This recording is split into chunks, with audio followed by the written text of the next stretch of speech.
brise la lumière de la réconciliation entre les peuples pour le Mali, pour la patrie.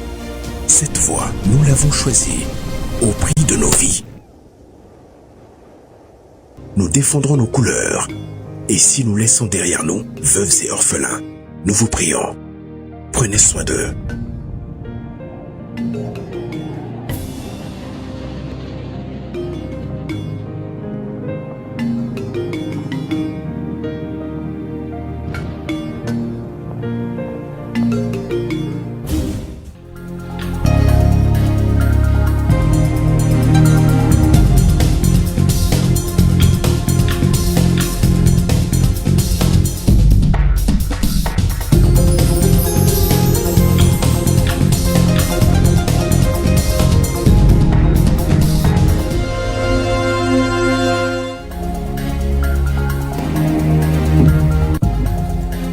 Quatrième plénière de la session d'octobre du Conseil national de transition, de nombreux projets de loi adoptés, notamment celui relatif aux autorités et légitimités traditionnelles et le projet de loi relatif au concours des citoyens en cas de calamité. Les travaux étaient présidés par le général de corps d'armée Malik Diaw, président de l'institution.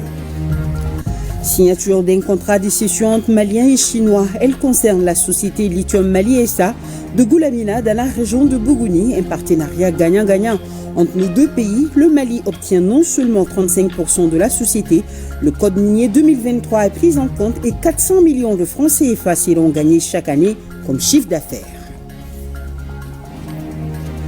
D'une signature à une autre, celle-ci est faite entre le bureau du vérificateur général et la Banque ouest-africaine de développement. Elle permettra la prévention, la détection et la lutte contre la corruption et la délinquance financière tout en respectant la souveraineté du Mali. Radio Burkina a 65 ans, un parcours riche et historique placé sous le thème « La RTB pour une société solidaire, unie, résiliente et plus forte ». Vibrant hommage aux pionniers et tous les anonymes qui rendent la radio du peuple encore plus proche des Burkinabés. Nous sommes jeudi 5 décembre. Merci de nous rejoindre et bonsoir à tous. Le Premier ministre, le général de division Abdoulaye Maïga, a présidé ce matin la rencontre sur l'examen des propositions de solutions pour la sortie de la crise énergétique.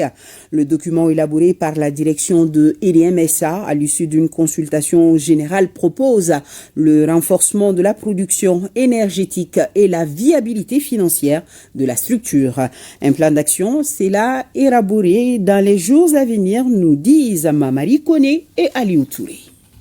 Une semaine après sa visite qu'il a qualifiée d'inédite à EDM SA, le Premier ministre, ministre de l'administration territoriale et de la décentralisation, revient à EDM SA. Le chef du gouvernement est venu écouter les propositions faites par le personnel de la société à l'issue d'une large consultation pour la résolution de la crise énergétique. Le travail a été effectué autour de certaines thématiques. Plus de 600 agents ont été interrogés et ont fait plus de 2300 propositions. Résumé des thématiques les plus abordées: renforcer la production énergétique, tirer avantage de l'offre énergétique régionale, assurer la viabilité financière de l'EDMSA, les points thématiques portant sur la gouvernance et la communication, élaborer des stratégies à long terme et des actions immédiates pour améliorer la fourniture. Donc sur la thématique renforcer la production énergétique, qui en fait se résume à augmenter l'offre d'énergie électrique, 338 propositions ont été faites, qui peuvent se résumer en construire des centrales solaires, promouvoir l'utilisation d'énergie renouvelable par les ménages et les PME-PMI, investir dans l'augmentation de la capacité des centrales électriques actuelles pour renforcer l'offre énergétique, étendre le réseau interconnecté afin d'éteindre les centrales thermiques des centres isolés. La concertation a permis de faire un certain nombre de propositions, notamment la négociation d'accords de fourniture d'électricité avec certains pays de la sous-région, l'accélération de la construction des centrales en cours, la réparation des centrales en panne, ainsi que la transformation des centrales thermiques en centrales hybrides. Le Premier ministre, ministre de l'administration territoriale et de la décentralisation, a remercié la direction et le personnel de EDM SA pour le travail abattu en si peu de temps. Il a aussitôt présidé une rencontre à la primature autour du chef du gouvernement, Les ministres en charge de l'énergie et de l'eau, de l'économie et des finances, celui de l'industrie et du commerce, les groupements de professionnels des pétroliers, les banques, l'ASCOMA et les techniciens. La tenue de cette réunion dénote l'importance que le chef de l'État accorde à la résolution de ces crises énergétiques dans le meilleur délai. Pour ce qui concerne la satisfaction des besoins fondamentaux des populations, le président de la transition a invité les membres du gouvernement à renforcer les actions dans le domaine économique pour jeter les bases d'un Mali émergent. Juste de récupérer les propositions de solutions des travailleurs de EDM-SA en compagnie du ministre de l'Énergie et de l'Eau que je mettrai à votre disposition. Il vous appartient dès lors de les analyser en tenant compte de vos expériences et de vos compétences afin de soumettre des propositions d'orientation claires et concises au chef de l'État, président de la transition, son Excellence le général d'armée Assimi Goïta. Il est également important que ces propositions fassent l'objet d'unanimité, pas de consensus, mais d'unanimité. Au sortir de cette réunion, nous devons être sûrs et certains que ce que nous allons proposer au chef de l'État sera une solution unanime, une solution que nous partagerons tous. Deux paramètres essentiels sont à prendre en compte. Le premier paramètre, quand prendra fin la crise énergétique? Notre souhait, évidemment, immédiatement, mais c'est un souhait. Le deuxième paramètre, comment la crise énergétique prendra-t-elle fin? Dans la recherche de solutions, nous éviterons les propositions qui ne respecteront pas les trois principes édictés par le chef de l'État et guidant l'action publique dans notre pays, à savoir le respect de la souveraineté du Mali, le respect des choix stratégiques et des choix de partenariat opérés par le Mali, et enfin la prise en compte des intérêts vitaux du peuple malien dans toutes les décisions. À la fin des échanges avec comme modérateur l'ancien ministre de l'Énergie et de l'Eau, Alpha Bokarnafo, une feuille de route a été adoptée. À l'issue de 5 heures de débat très fructueux, nous avons pu élaborer ensemble une feuille de route qui nous permettra très bientôt d'avoir un plan unanime de sortie de la crise énergétique. D'emblée, nous avons tous fait le constat de la souffrance et de la peine subie par nos compatriotes. Et surtout de l'importance stratégique accordée aujourd'hui à la question énergétique par son Excellence, le président de la transition, le chef de l'État, le général d'armée Assimi Goïta. Cette feuille de route se décline en différents points. Le premier point, dès le lundi, le ministre de l'Énergie et de l'Eau, avec le staff d'EDM, doit rencontrer les fournisseurs de pétrole. Bien entendu, c'est un certain nombre de sujets. Et le deuxième point de cette feuille de route, à la fois la CRE, EDM et le ministère de l'économie et des finances doivent élaborer des simulations et présenter bien entendu les impacts positifs de cette simulation. Une rencontre est prévue le vendredi 12 décembre prochain en vue d'élaborer un plan d'action. Signalons également que le Premier ministre a rencontré les partis politiques. Nous vous en dirons plus dans nos éditions de demain sur cette rencontre. 4e plénière de la session d'octobre du Conseil national de transition. De nombreux projets de loi adoptés, notamment celui relatif aux autorités et légitimités traditionnelles, le projet de loi ratifiant l'ordonnance portant modification de la loi relative à la création et à l'administration des villages, fractions et quartiers, et le projet de loi relatif au concours des citoyens en cas de calamité. Les travaux étaient présidés par le général de corps d'armée, Malik Diaw, président de l'institution. D'autres explications, c'est avec Alouseini Touré. Le projet de loi portant ratification de l'ordonnance du 4 octobre 2024 est relatif à la création du Centre de conservation, de multiplication et de diffusion du bétail ruminant endémique. Cette modification donne à ce projet une durée de vie illimitée pour conserver, multiplier et diffuser les ruminants endémiques dont la résistance aux aléas climatiques et biologiques constitue des atouts non négligeables. La loi qui a créé le centre en 2013, c'était pour 5 ans. Donc en 2018 déjà, cette loi est inopérationnelle. Et malgré tout, à l'interne, le centre a continué à fonctionner.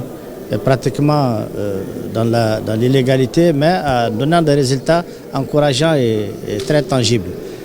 Alors, la transition, le gouvernement a décidé après avoir examiné la situation, de renvoyer encore les textes au niveau de l'hémicycle pour que vraiment ils sortent de cette situation.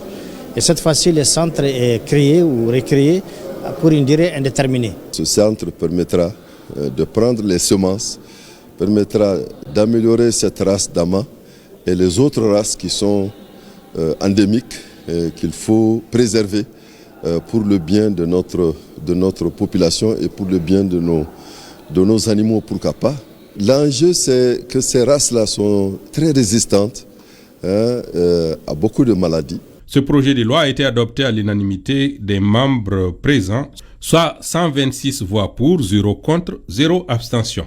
Également adopté à l'unanimité des votants, le projet de loi portant concours des citoyens en cas de calamité. Ce projet de loi a été défendu par le ministre en charge de la jeunesse. Le projet de loi va nous permettre d'avancer.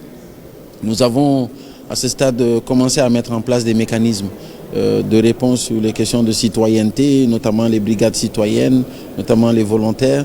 Mais aujourd'hui, avec ce projet de loi, nous allons pouvoir cadrer tout cela. Parce que lorsque vous êtes dans une situation de calamité, ce sont les représentants de l'État qui prennent cet acte-là. Donc le concours du citoyen est défini également dans ce texte. Donc je pense que nous avons eu certaines recommandations fortes. Et parmi ces recommandations fortes, c'est la vulgarisation justement de cette loi afin que les gens puissent se l'approprier.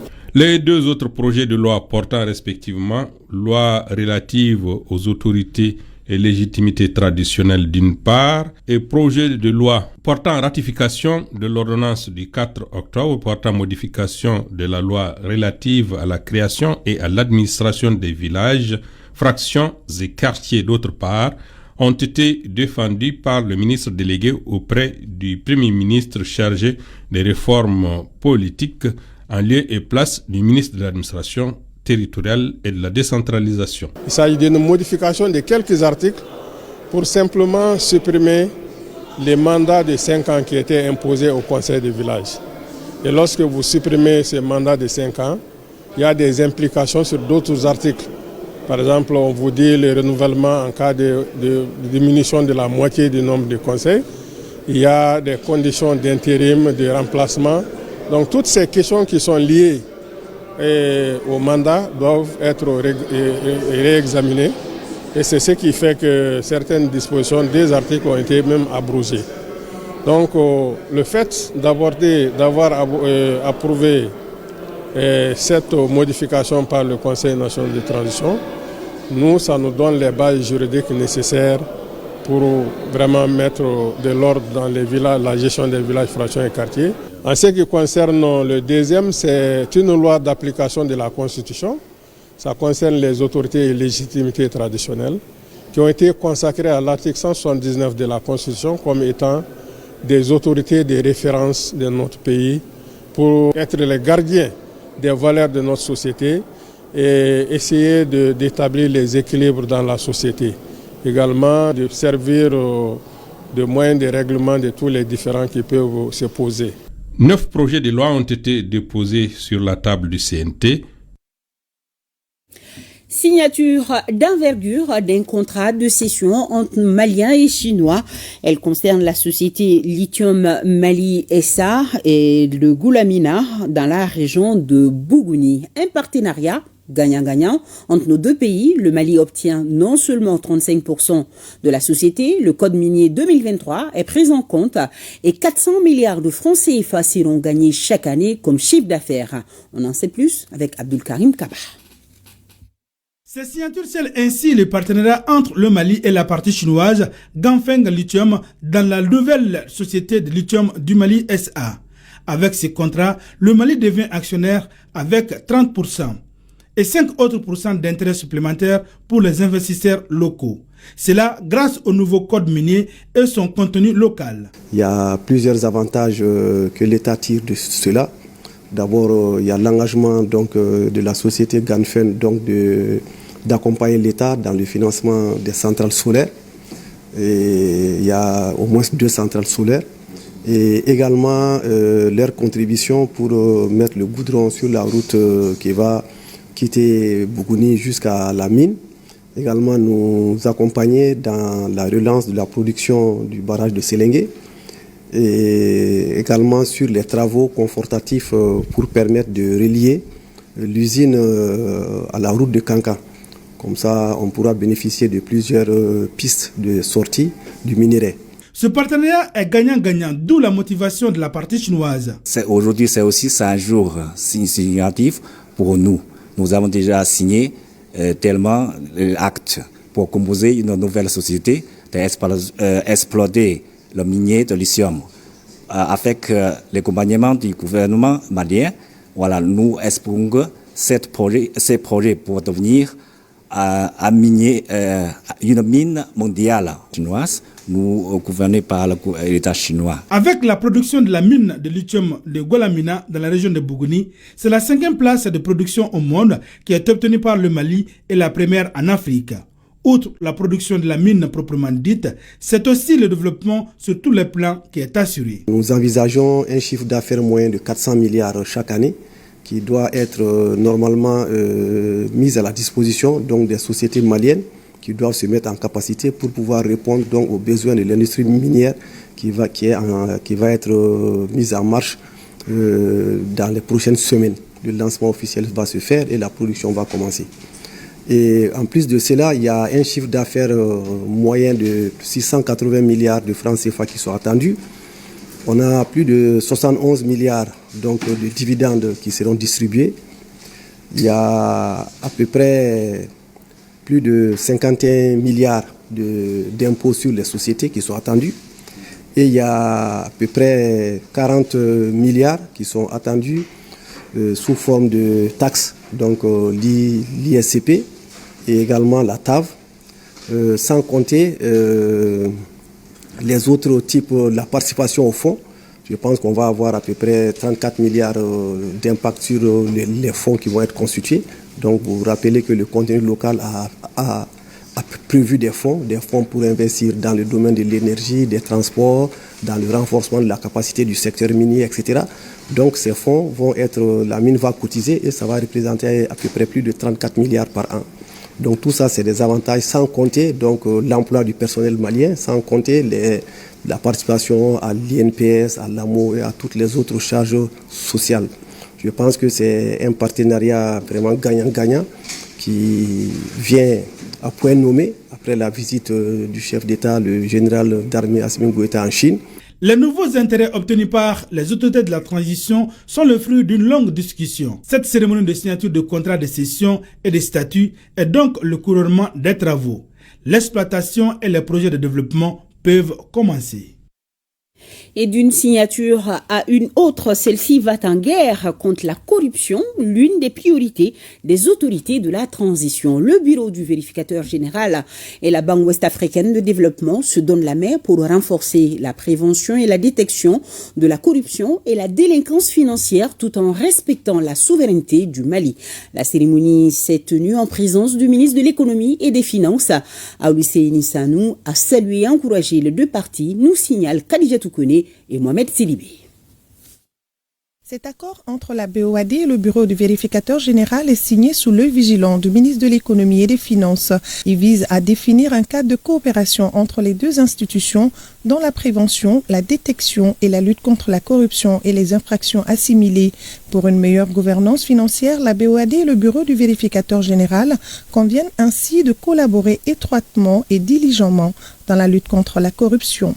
Ce document permet de traduire en actes concrets la volonté commune de nos deux institutions qui s'engagent pour une utilisation judicieuse et optimale des ressources publiques. Par cet accord, le bureau de la BOAD s'engage à partager mutuellement, entre autres, les résultats des missions de vérification sur la gestion des projets financés par la BOAD au Mali. L'accord permettra également de renforcer les capacités du personnel du bureau sur les procédures de la BOAD. Pour ma part, je voudrais exprimer la disponibilité du bureau à ne ménager aucun effort pour assurer une bonne exécution des engagements dans le cadre du présent protocole. La BOAD, selon son représentant, applique une politique de tolérance zéro vis-à-vis de la corruption. En signant ce protocole, elle décide une fois de plus d'agir en faveur de l'amélioration de la gouvernance et de la lutte contre la fraude et la corruption au Mali et dans d'autres pays de la sous-région. L'union dans les troupeaux oblige les lions à se coucher avec la faim, dit un adage africain, traduisant qu'en unissant nos efforts, nos compétences et nos ressources, nous nous donnons plus de chances de faire échouer les tentatives des acteurs de cette gangrène.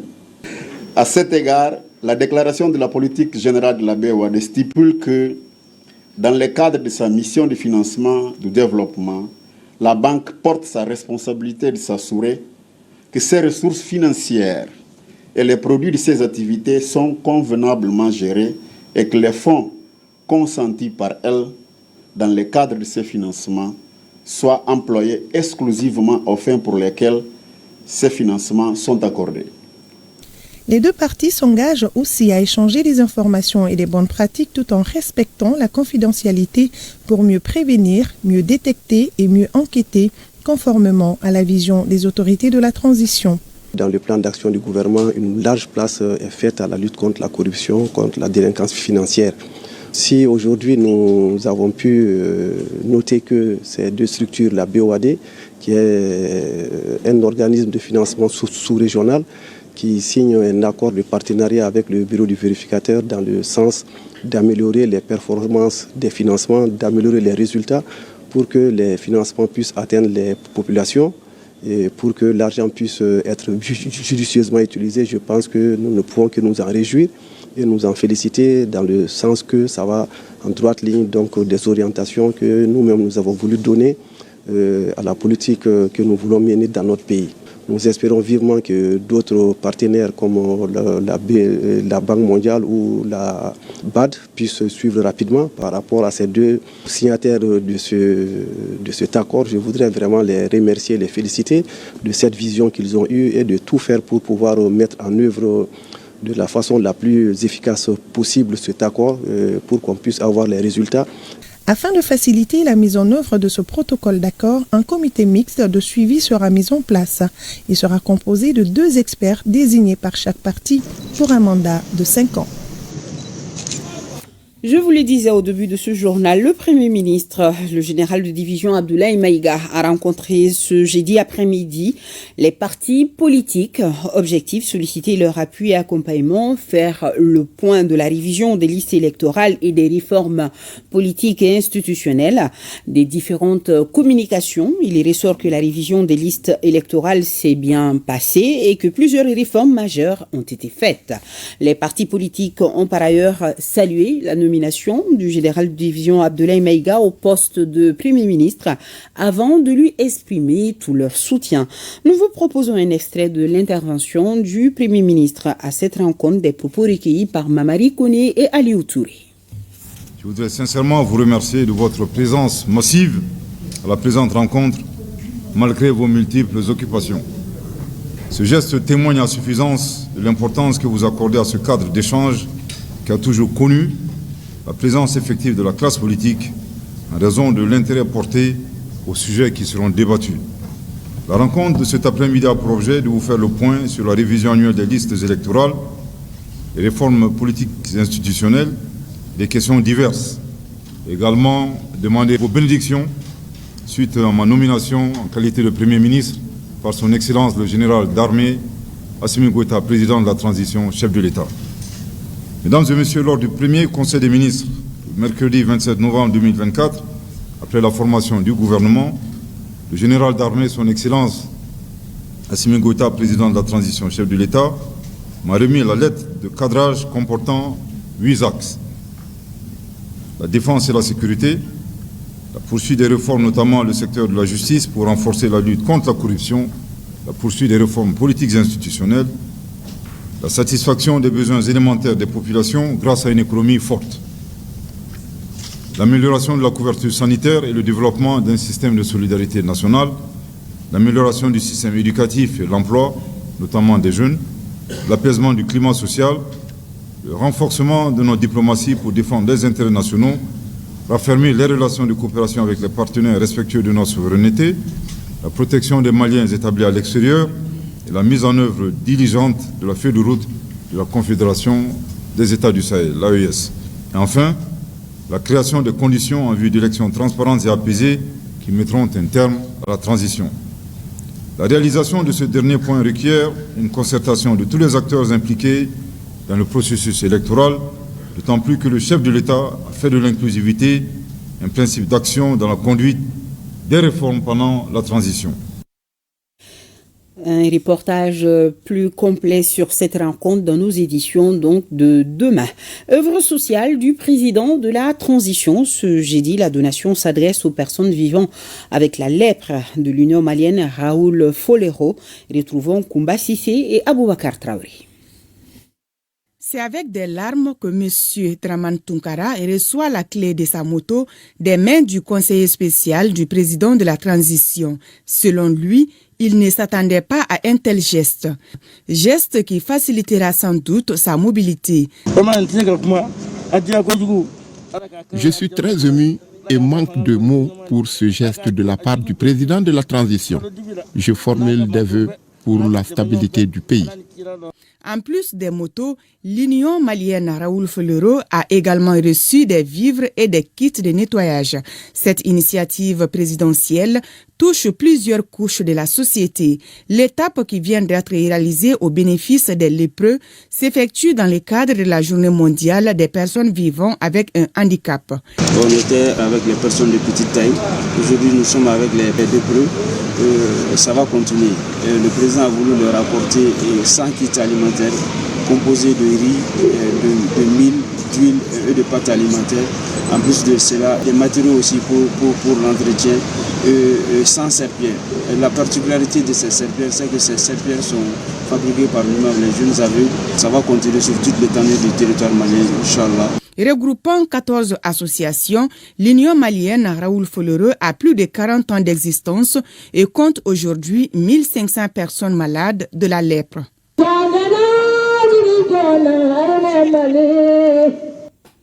Lutte contre la migration irrégulière. Le ministre des Maliens de l'extérieur invite tout un chacun, particulièrement les collectivités locales, à désormais inclure les jeunes en mobilité dans les processus de développement et de cohésion sociale. La question est débattue à la faveur d'un atelier de plaidoyer pour la campagne d'intégration des enfants et des jeunes en mobilité. Une trentaine de jeunes délégués venus des 6 communes du district de Bamako suivent la session organisée par le Centre d'intégration et de gestion des migrants. Le compte rendu de la cérémonie d'ouverture est signé Fademba Keïta avec la voix de Koumba Sissé. Les 5 délégués considérés comme des futurs relais auprès des enfants et jeunes de leur commune reçoivent des renforcements des capacités sur les risques liés à la mobilité. Pour son initiateur, qu'est le Centre d'intégration et de gestion des migrants CIGEM, Observatoire national des migrations du Mali, la campagne de plaidoyer pour la prise en compte des enfants et jeunes en mobilité dans les programmes de développement économique, social et culturel PDCEC invite les communes à s'investir pour son opérationnalisation. Les programmes de développement économique, social et culturel constituent des outils de planification locale et ces derniers offrent une opportunité unique pour intégrer les besoins spécifiques des jeunes et des enfants en mobilité dans les politiques locales. Cette initiative, qui va en droite ligne des missions du ministère des Maliens établis à l'extérieur et de l'intégration africaine, bénéficie de l'appui de plusieurs partenaires, dont Helvetas.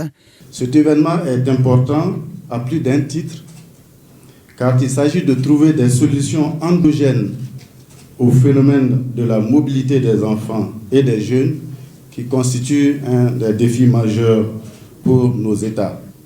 C'est le lieu ici d'exhorter les collectivités territoriales à prendre toute leur place dans la réponse à ce phénomène de la mobilité, surtout dans un contexte de décentralisation en cours dans toute la sous-région Sahel.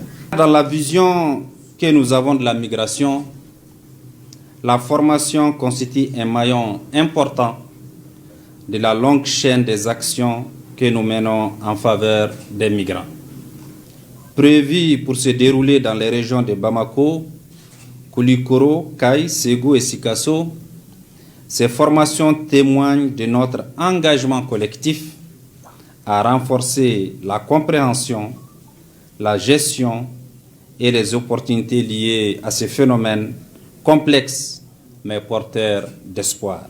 Le CIGEM estime que pour un avenir inclusif, nous devons ensemble intégrer les jeunes en mobilité dans nos collectivités.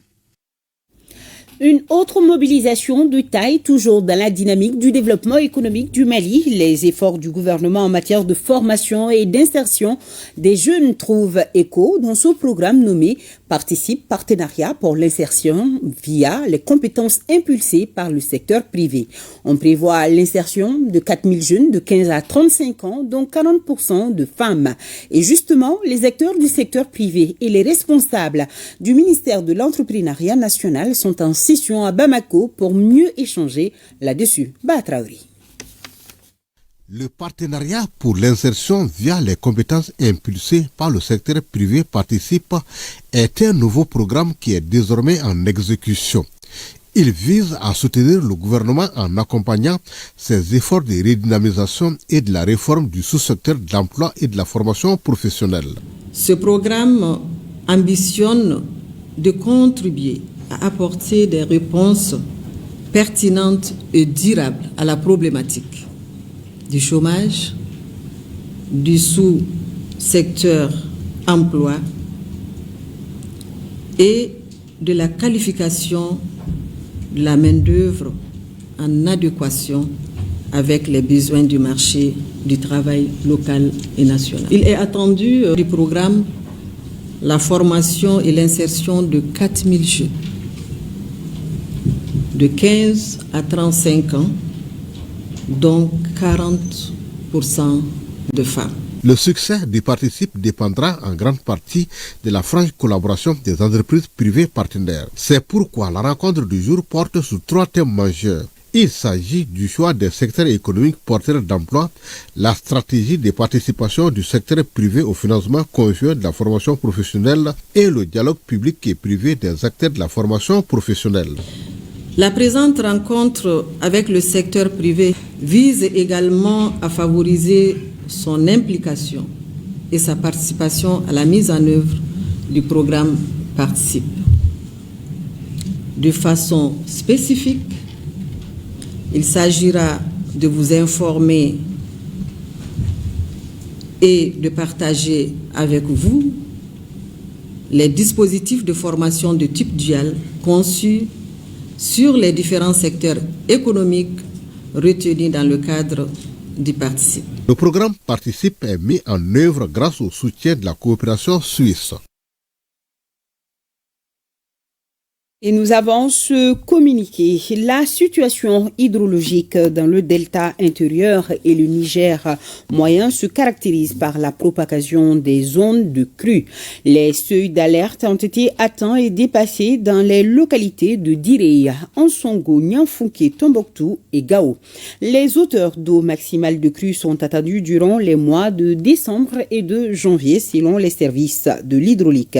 Le ministre de la Sécurité et de la Protection civile, secrétaire permanent du comité de gestion du centre de coordination et de gestion des crises, demeure saisi par la question à travers les comités régionaux de gestion des crises et catastrophes des différentes localités.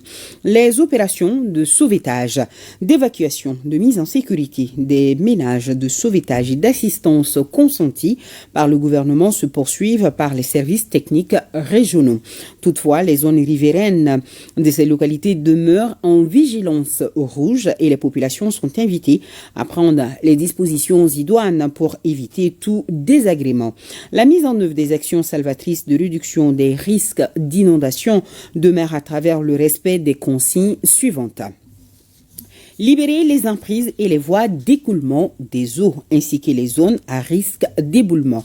Éviter de s'engager sur une route ou une ruelle inondée à pied comme en véhicule. S'éloigner des berges d'un cours d'eau en crue ou d'un canal d'évacuation d'eau comme les caniveaux. S'abriter dans un bâtiment ou un espace couvert en cas de forte pluie. Ne pas s'arrêter sous un arbre pour éviter les risques de foudre. Se mettre à l'abri et s'adresser aux services compétents en cas de présence d'animaux sauvages aquatiques et non aquatiques. Se référer aux structures techniques avant de réutiliser l'eau dans les zones précédemment inondées. Le ministre de la Sécurité et de la Protection civile s'est compté sur l'esprit de vigilance et de collaboration de la population de ces zones concernées. Ce qui nous amène à faire le point des inondations qui se sont abattues sur 427 villages de la région de Tombouctou. Et je vous rappelle qu'il y a 2 mois de cela, le fleuve Niger a débordé de son lit, entraînant cette situation qui a entraîné le déplacement massif des populations. Hier soir, on vous le disait, les services techniques de l'État sont en alerte. Place maintenant au dispositif de secours pour aider les sinistrés. Idrissa Goulou Sissoko pour plus de détails. Face à la situation de l'inondation dans la région de Tombouctou due à la montée du fleuve, le comité de crise régional en partenariat avec les humanitaires fait le point de la situation et les actions à mettre en œuvre en vue de venir au secours des populations sinistrées.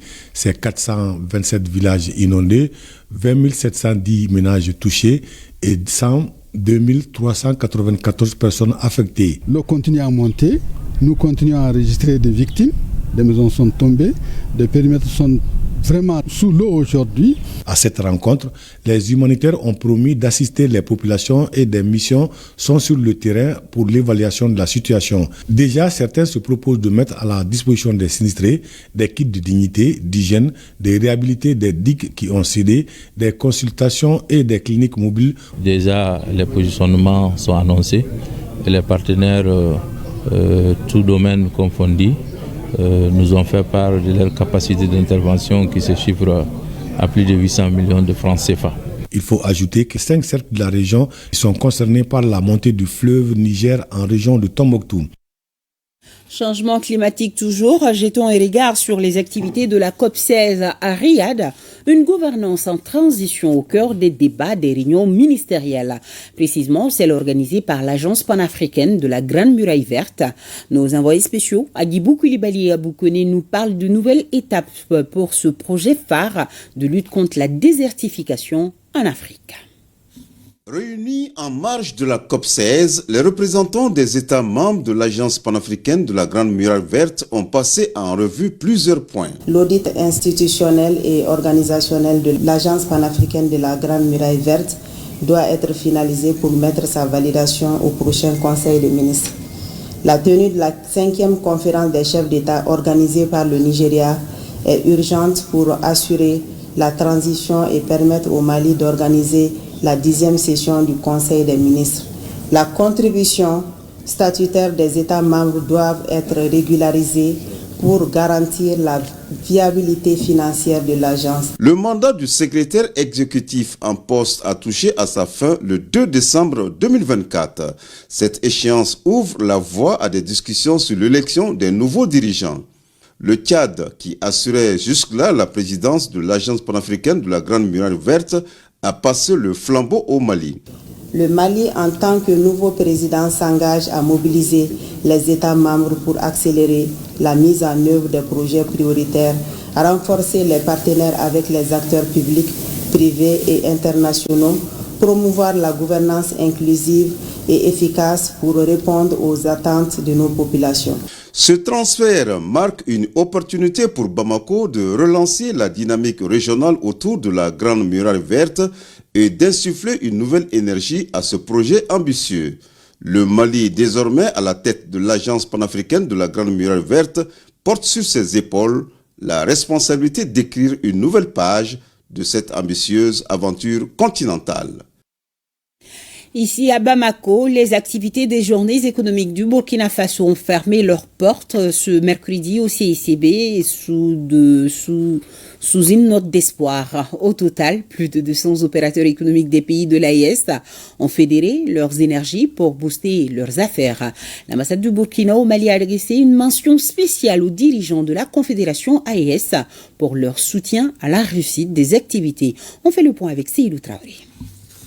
Des échanges en B2B, des visites de terrain et des ventes et expositions des produits, voilà autant d'activités qui ont meublé les 72 heures de ces journées économiques du Burkina Faso au Mali. À l'heure du bilan, la satisfaction était au comble du côté de l'ambassade du Burkina Faso au Mali. Les diplomates se réjouissent de la participation de plus de 200 opérateurs économiques des 3 pays et du soutien des chefs d'État de la Confédération AES. Il y a eu de l'engouement, les opérateurs économiques ont répondu présent afin qu'ils puissent échanger entre eux les bonnes pratiques et pourquoi pas signer des liens de partenariat. Et nos autorités ont bien accepté que nous puissions tenir ces journées économiques. Nous les remercions car cela va en droite ligne de eux-mêmes, leur vision. Les délégations venues des 3 pays, en plus des partenaires et des sponsors des journées, ont reçu des attestations de participation. Une motion spéciale de remerciement a été adressée aux opérateurs économiques qui ont participé aux journées. Si ça n'avait pas eu lieu, il fallait vraiment en réfléchir parce que ça crée un cadre de cohésion, un cadre d'échange d'expériences. Et aujourd'hui, l'AES qui forme un seul pays en son sens, je pense que c'était vraiment nécessaire de tenir ces journées. Nous avons eu des rencontres B2B avec ces acteurs, nous avons fait des panels, donc il y a eu des recommandations qui ont été formulées de telle sorte que les plans d'action qui ont été élaborés lors des rencontres des ministres de l'industrie du commerce des pays de l'AES, donc déjà nous pouvons dire que cet engagement est déjà mis en marche. À la clôture des activités, le ministre nigérien du Commerce et de l'Industrie a salué l'initiative d'associer étroitement le secteur privé des 3 pays de l'AES à la dynamique de développement économique de l'espace. Les chefs d'État, Assimi Goïta, Abdraman Chani, Ibrahim Traoré, à travers la signature de la charte de l'Iptako, Gourma, puis des textes consacrant la création de la Confédération des États du Sahel, nous ont montré la voie pour la quête de la souveraineté. Celle-ci passe non seulement par l'attente de la sécurité, mais aussi par le développement économique. Opérateurs économiques burkinabés, maliens et nigériens de l'espace AES se sont donné rendez-vous courant 2025 pour la 2e édition.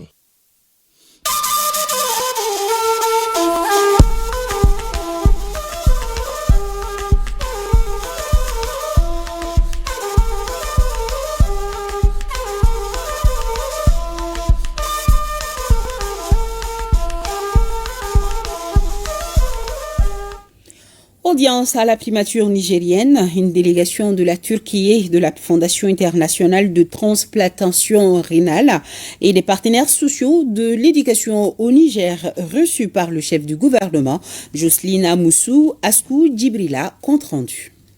Cette délégation turque de la Fondation internationale de transplantation rénale, reçue par le Premier ministre, ministre de l'économie et des finances Ali Mohamed Lamizen, est au Niger dans le cadre d'une coopération entre le Niger et la Turquie en matière de santé rénale, notamment la formation des Nigériens à la chirurgie de transplantation rénale.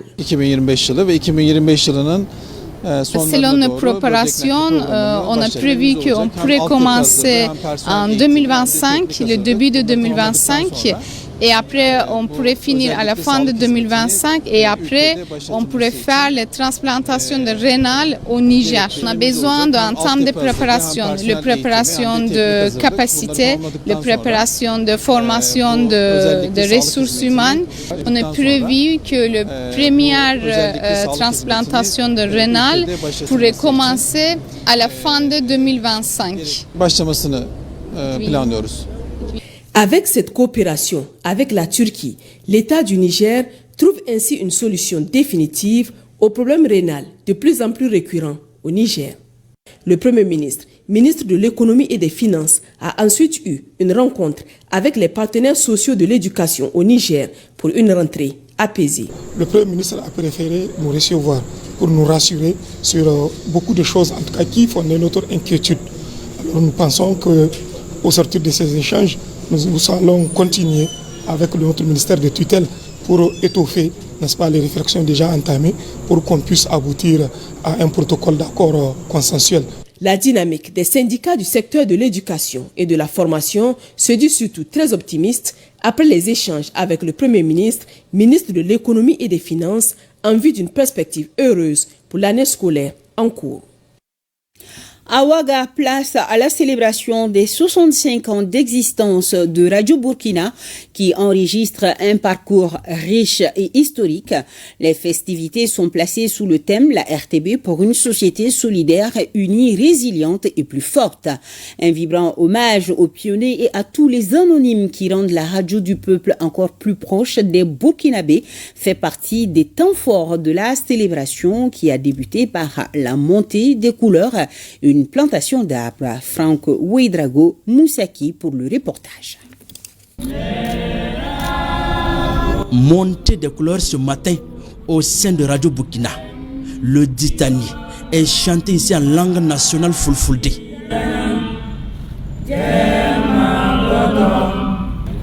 Puis une remise et plantation d'arbres. Deux activités qui donnent ici le top de départ de la célébration du 65e anniversaire de la Nationale du Son qui a vu le jour en 1959. Un temps d'hommage aux pionniers. La radio est tenue aujourd'hui par une jeune génération qui croit en la cause actuelle et qui se donne à fond donc pour la cause nationale. Et c'est pour nous aujourd'hui l'occasion donc de leur exprimer notre profonde gratitude pour le travail abattu au quotidien et aussi remercier les auditeurs, voilà, grâce à qui nous continuons de l'audience. Aux côtés des responsables de la communication burkinabé, des délégations du Mali et du Niger, des partenaires qui sont ici pour soutenir l'événement et surtout pour renforcer la collaboration dans le domaine de la communication dans l'espace AES. C'est vraiment avec beaucoup de fierté, beaucoup d'honneur que nous assistons à cet événement. Vous savez, la radio est un puissant outil d'expression de la souveraineté, mais également un puissant outil de développement. 65 ans d'une radio, je pense que ça fait beaucoup d'événements. À l'occasion de cet anniversaire, mon collègue du Burkina et celui du Mali, nous allons s'être inscrits d'ailleurs à l'agenda des activités, pouvoir échanger sur ce que vous évoquez à l'instant, à savoir renforcer les échanges de programmes. Mieux, nous allons même, c'est déjà le cas, nous sommes en train de réfléchir à comment renforcer la web TV pour parler de télévision cette fois-ci, mais on va faire une web radio aussi.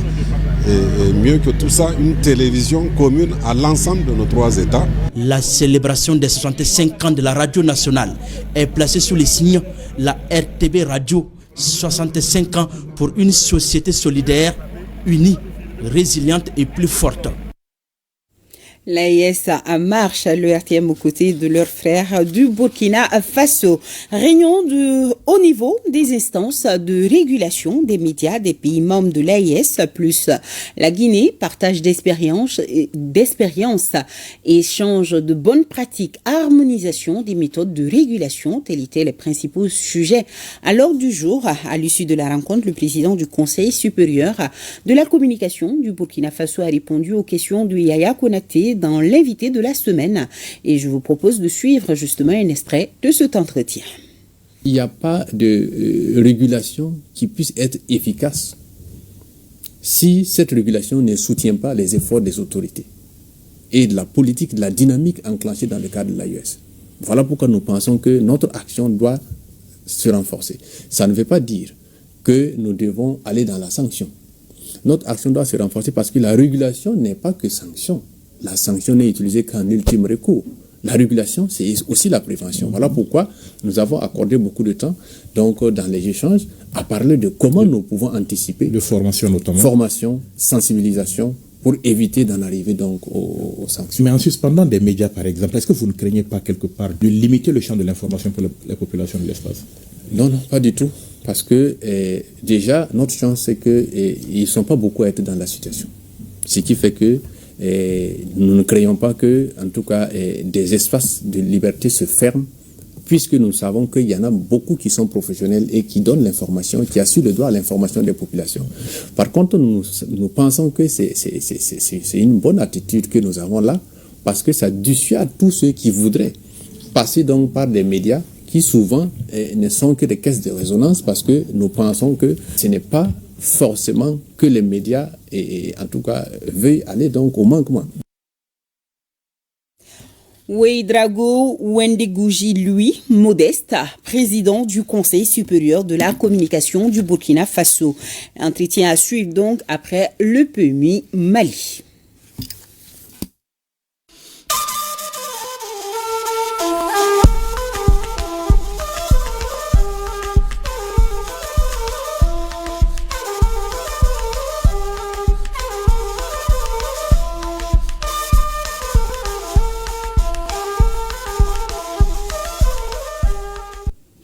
Les volontaires, c'est aussi des stadiers. C'est pourquoi 1600 personnes ont répondu à l'appel du département de la jeunesse et des sports, chargé de l'instruction civique et de la construction citoyenne. Ces personnes seront réparties entre les différents stades de la capitale.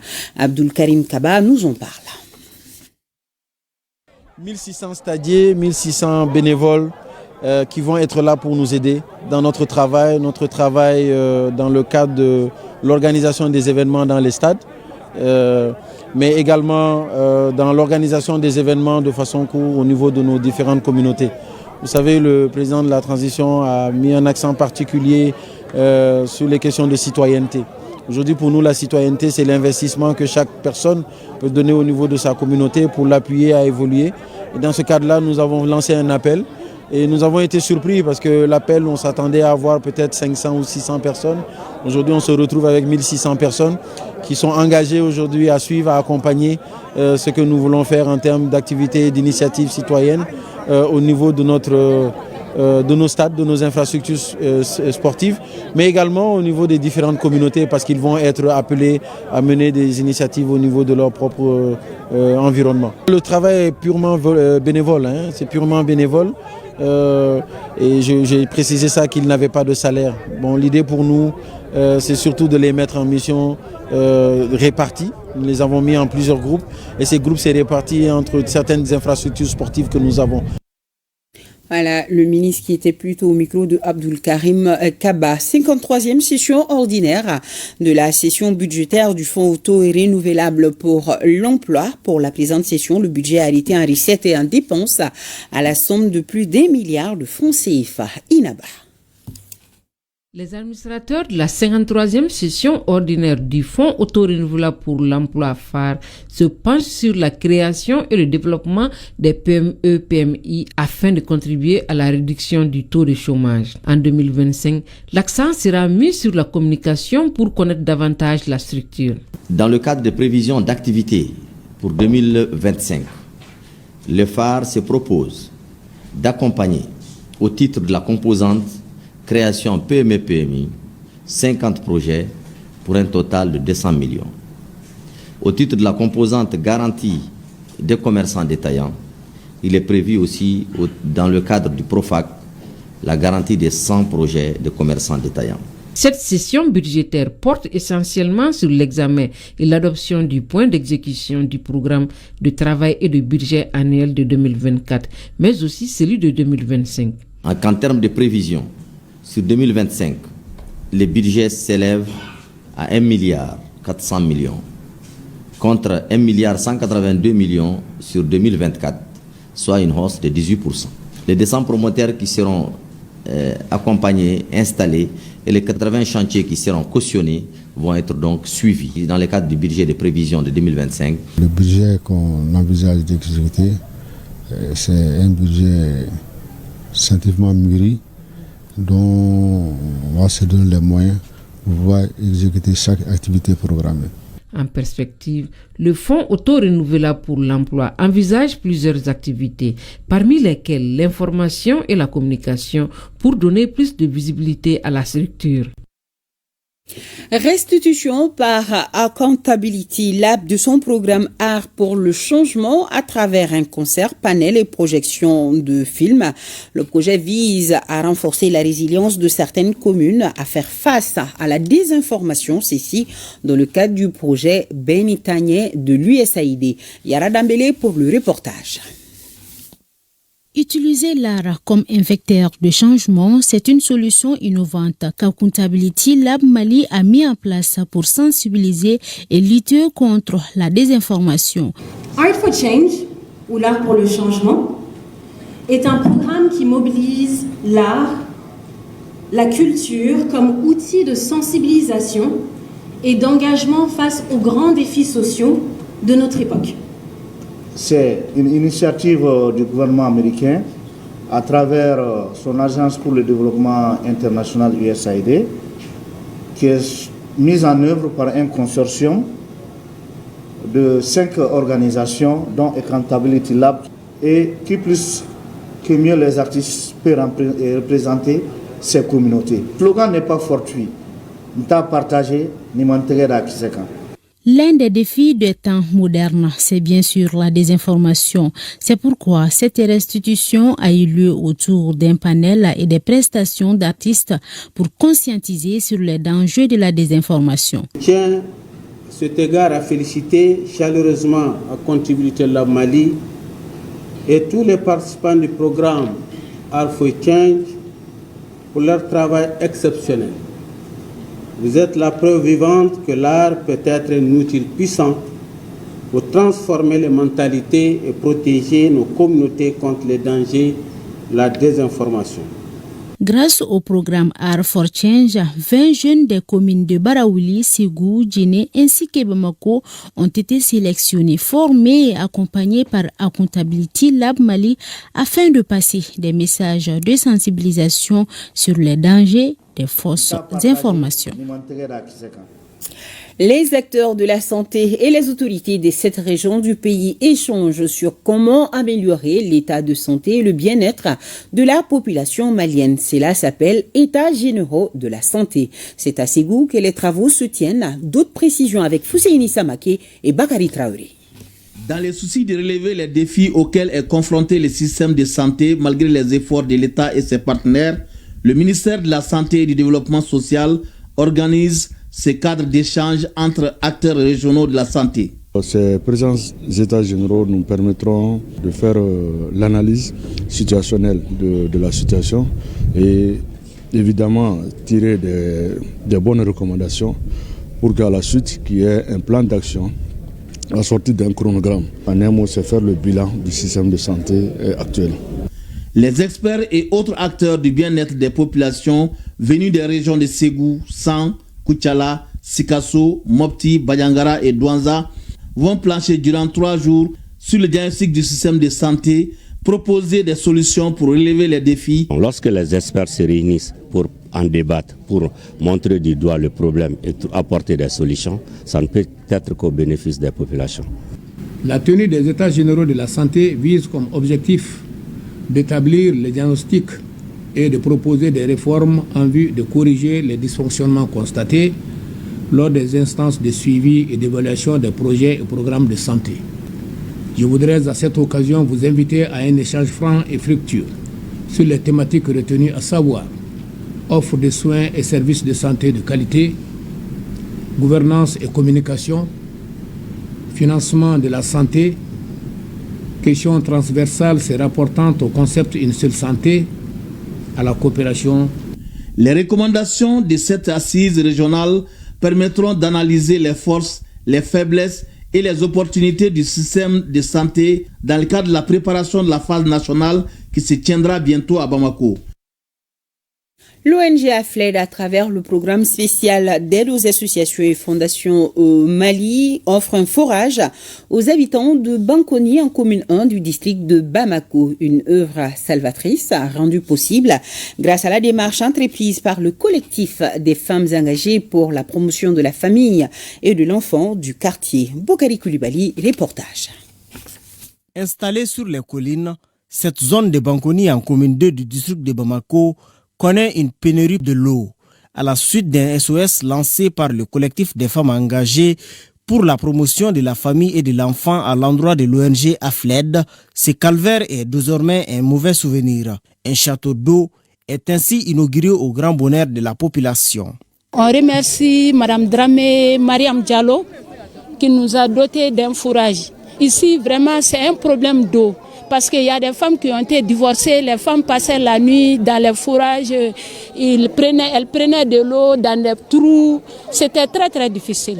Cette adduction d'eau gracieusement offerte est une œuvre qui entre dans le cadre du programme spécial d'aide aux associations et fondations au Mali PESAF, une initiative instituée par les autorités de la transition. Ces femmes braves se lèvent très tôt, pour ne pas dire nuitamment, pour aller chercher de l'eau, pour au moins survivre. On a estimé qu'il faudra faire recours effectivement à la bonne volonté effectivement de la coordinatrice du PESAF, évidemment avec l'appui des plus hautes autorités de la République pour venir en aide à ces populations. De sa création en 2023 à nos jours, le PESAF a couvert un besoin nutritionnel et de développement de plus de 3 millions de personnes, à en croire les responsables du PESAF. En perspective, le programme entend inaugurer 29 autres forages au bénéfice des populations de la capitale. Et là, c'était à Bankoni, côté commune 2. Une autre œuvre de bienfaisance à l'endroit des populations. Je vous amène en commune 5 du district de Bamako. Cette fois-ci, c'est la fondation Aïché Baba Keïta qui installe des panneaux solaires au centre de santé de référence de la commune. L'œuvre est d'une valeur de 11 millions de francs CFA, nous fait savoir Sokona Kamisoko. Donner, c'est bien, mais la manière de donner est encore mieux. En installant ces panneaux solaires pour assurer le bon fonctionnement du bloc opératoire du centre de santé de référence de la commune 5 du district de Bamako, la fondation Aïché Baba Keïta répond à l'un des soucis majeurs des autorités sanitaires du Mali, celui de lutter efficacement contre la mortalité maternelle et néonatale. D'abord, le choix du CCRF de la commune 5, c'est parce que la demande vient d'eux. Ils ont exprimé leurs besoins, c'était à hauteur de 20 millions et quelques. Donc au niveau de la fondation, nous avons des procédures. Et le conseil d'administration a validé. Nous avons pris leurs besoins en charge à 50% à la date d'aujourd'hui. Parce que nous avons fait un investissement en panneaux solaires et batteries lithium à hauteur de 11 millions à peu près. Donc c'est pour une première phase. Une seconde phase suivra. Nous sommes en partenariat avec la structure qui l'a installée et qui va assurer l'entretien pendant quelques années encore. Au dire d'un responsable du centre, le bloc opératoire du CCRF de la commune 5 peut réaliser plus de 240 césariennes par mois. Grâce à ces installations solaires, la capacité d'intervention du centre sera nettement renforcée. Et malgré la volonté des autorités qui nous appuient même souvent en carburant, juste, mais malgré tout cela, souvent il est difficile que les groupes tiennent. Donc c'est face à cette situation que le maire a lancé des appels pour les bonnes volontés qui peuvent nous appuyer par rapport à ça. C'est dans ce cadre-là que la fondation Aïché Baba Keïta a répondu à l'appel et que nous a doté d'un kit de panneaux solaires de 18 panneaux avec des batteries de 17,5 kVA. Pour nous, vraiment, c'est une satisfaction totale en fait, parce que vous savez, c'est un soulagement non seulement pour le personnel qui travaille dans des conditions difficiles, mais c'est aussi un soulagement pour la population. Et nous autres élus en commune 5 du district de Bamako, nous nous réjouissons d'avoir des femmes comme celle-là, d'avoir des gens qui en réalité pensent à leur commune, qui s'exercent, qui s'emploient franchement pour la réussite de la population. Et en cela, on ne peut que remercier Aïché Baba Keïta. À travers cette donation en équipement solaire, la fondation Aïché Baba Keïta ou Nyogondeme Soba a saisi l'occasion pour offrir des cadeaux aux 20 premiers enfants nés après l'installation des 10 panneaux solaires. Il s'agit bien de 10 filles et de 10 garçons. Le bureau exécutif de l'association Ensemble pour le Mamala rencontre l'association culturelle Soninké. Mohamed Sangaré nous en parle. Les communautés de Kouchala, Yoroso, San et Nyono regroupées au sein de l'association Ensemble pour le Mamala et Pema se consultent avec la communauté Soninké, riche d'une histoire millénaire et ancrée dans des valeurs de paix. Ensemble, ils ont décidé de s'engager dans une collaboration vers un objectif commun de développement pour le Mali. On a beau travailler, on a beau se mettre à la tâche, sans l'appui des autres, on ne peut rien faire. Nous nous sommes dit, au Mali actuellement, on a besoin de cette concertation, que les associations mères, les associations anciennes, les nouvelles associations, les associations puissantes peuvent se donner la main pour engendrer ensemble le développement. Nous portons chacun la profondeur de notre culture. C'est ce que nous avons voulu mettre ensemble. Eux et nous, coude à coude, main dans la main, pour assister le pays, pour essayer, dans le cadre des refondations en cours, comment agir ensemble pour la réussite du développement de notre pays. Au cours de cette rencontre, chaque association a pris le temps de présenter sa communauté. Conformément à la tradition, les Soninké ont chaleureusement accueilli les membres de l'association Ensemble pour le Mamala en leur offrant des noix de cola, symbolisant ainsi leur souhait de bienvenue. Transférer de l'argent des comptes Kafo Djiguiné via Orange Money, c'est désormais une chose possible et vice-versa. Les responsables des deux structures ont matérialisé leur partenariat en lançant Djiguiné Tamana. Djiguiné Tamana est un portefeuille digital qui permet de faire toutes les opérations partout et à tout moment, nous spécifie Abdul Karim Kaba. Scellé depuis le 25 janvier dernier, le partenariat entre Kafo Djiguiné et Orange Mobile est désormais opérationnel. Le transfert entre les deux comptes est possible et il s'appelle Djiguiné Tamana.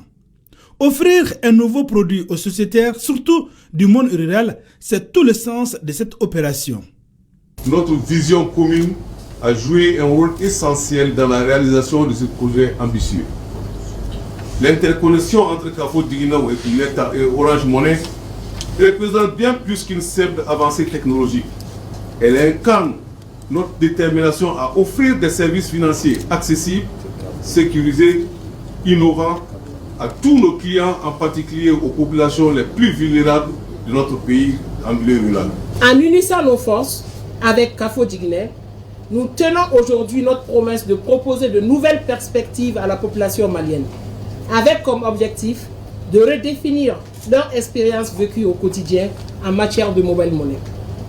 Grâce à cette collaboration fructueuse, nous permettons à nos clients d'accéder à leur argent 24 heures sur 24 partout au Mali.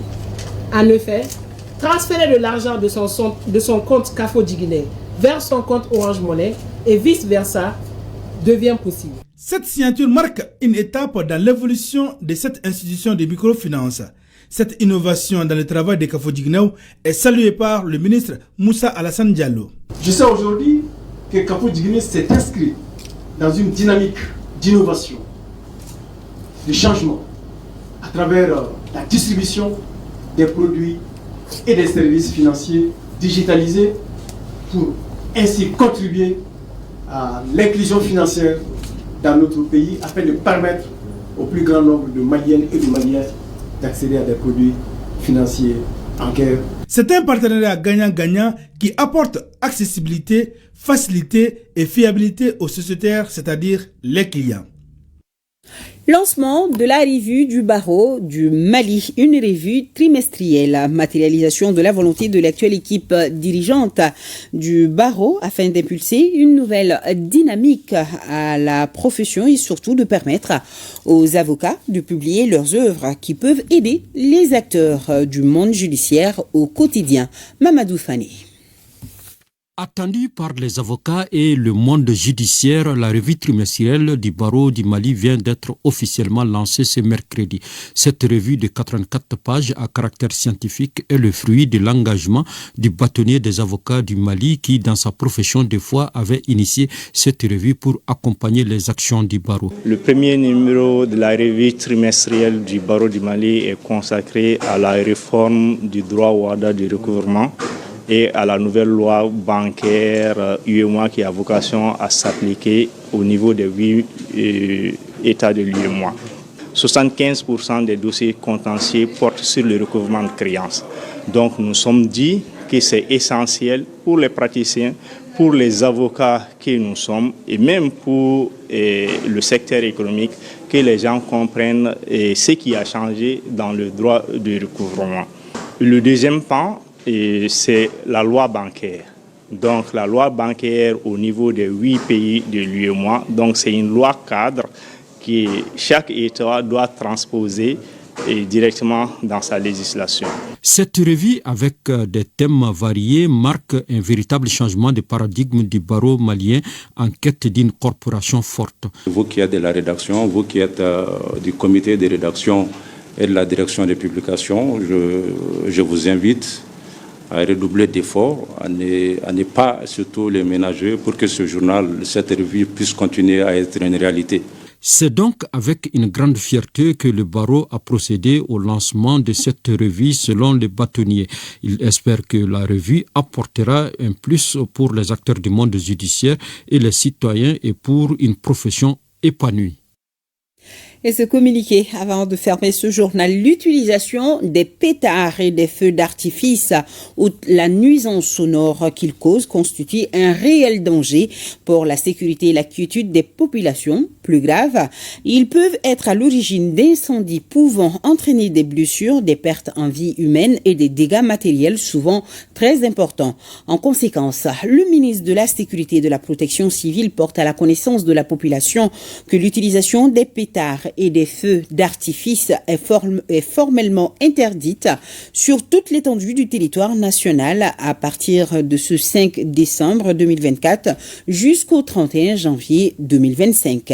Les forces de sécurité veilleront à l'application stricte de la présente mesure et les contrevenants s'exposeront à de graves sanctions. Le ministre de la Sécurité et de la Protection civile s'est compté sur la bonne compréhension et la franche collaboration de la population et un appel à l'esprit patriotique de tous.